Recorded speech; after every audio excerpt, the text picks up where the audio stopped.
Hey guys, welcome to the channel. Today I want to do a year update video on my 116710LN, the GMT Master II, the all black version, the recently discontinued version in its current iteration. That's always pretty cool when that happens and you happen to own one. So I bought this new from my authorized dealer here in Salt Lake City, Utah in May of 2018. It's now June of 2019, so I'm going to give you guys an owner's perspective on how this has fared up over a good year of use. Now, shortly after purchasing it, I did take my family on vacation. We traveled across the country to upstate New York. So this went through, airport security, and I've got to bump the local hour hand 2 positions forward as we touched down in New York without hacking the movement. Did all that stuff. It's a great travel watch. And it was a good vacation watch too. We stayed in the Finger Lakes area. We went canoeing. We went to local historic sites. We went to Niagara Falls. It was a really great watch to have on wrist. Later on that summer, I went on other camps here in Utah. I went horseback riding. We went kayaking in Flaming Gorge. So I did try to use this just as you would any other sport watch. And it held up really well. I took it in water, took it camping, took it traveling, and cosmetically, guys, as you guys can see, it's held up pretty well. Now, obviously, any high polished area like the polished center links are going to attract some wear and tear. That's pretty natural. The worst of it here is on the clasp. You guys can see some marks there. This side has some hairline wear on the bracelet. Case held up pretty well.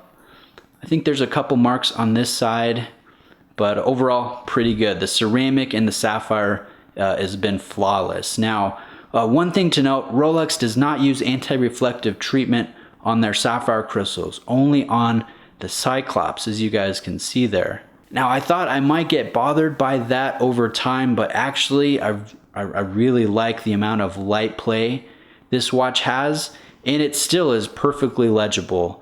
I think the reflections of the sapphire crystal, they work really well with the reflective dial, with the ceramic bezel insert, the polished center links.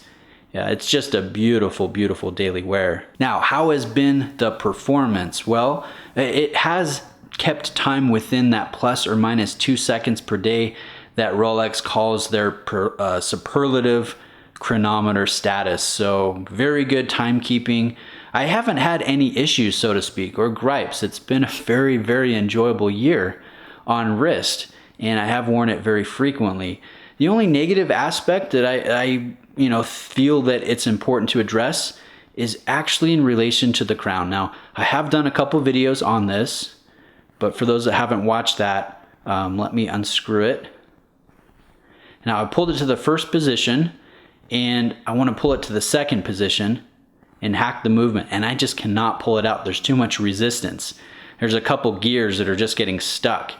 Now, my authorized dealer told me to kind of give it a little lateral wiggle, and then it pulls out just fine. So it's a sticky crown. It's annoying.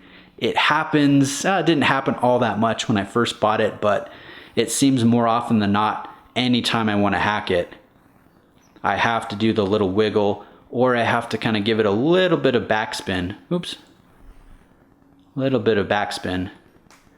And then it hacks. So it's a known issue. It's annoying.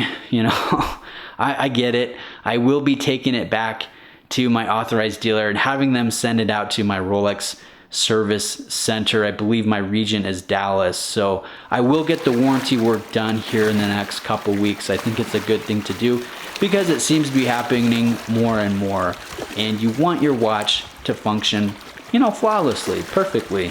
I don't mind an occasional stick here or there, but that's got to be the exception to the rule. It doesn't need to be the norm. So I'll be getting that done. It will be a little, just a little annoying being parted from it for 4 to 6 weeks while the repairs take place, but it is under warranty. I think it's a good thing to get done.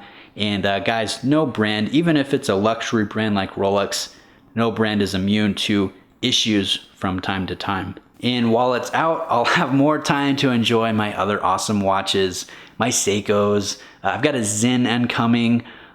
Today I'm wearing this Breitling Colt 41 that I'm borrowing from Robert.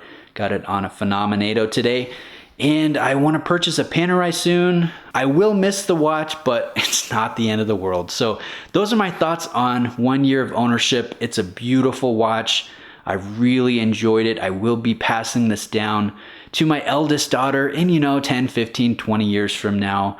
So I hope it does continue to escalate in value. I'm going to continue to enjoy wearing it until the time that I give it to her. I'm going to give it to her with all the things that it came with, my warranty card, service papers, box. I've even got a Rolex wallet as a gift with purchase. I've got the thank you note from the salesman who sold me the watch. I've kept everything, and my daughter's going to get that one day. So if she would rather have the cash in that future date, I'll sell everything for her. Hopefully it will be a nice, sizable chunk of change that she can use as she wishes. So that's my video today. Those are my thoughts. Let me know if you have any questions. Really appreciate you taking the time to watch, and I'll see you in the next video.